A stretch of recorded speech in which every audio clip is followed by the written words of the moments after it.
सत्ता कधीही आपल्या डोक्यात जात नाही, मुख्यमंत्री फडणवीसांचा विरोधकांना टोला.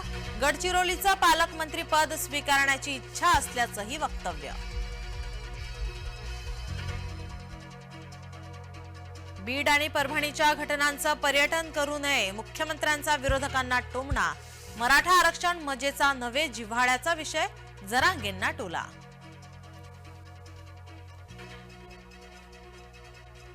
बीडमध्ये 28 तारखेला सर्वपक्षीय मोर्चा काढणार. संतोष देशमुख हत्येप्रकरणी बजरंग सोनावणे आक्रमक, पोलिसांवर संशय व्यक्त करत आरोपीला फाशी देण्याचीही मागणी. सलगच्या सुट्ट्यांमुळे मुंबई पुणे एक्सप्रेसवे जाम, 4 ते 5 किलोमीटर पर्यंत वाहनांच्या रांगा.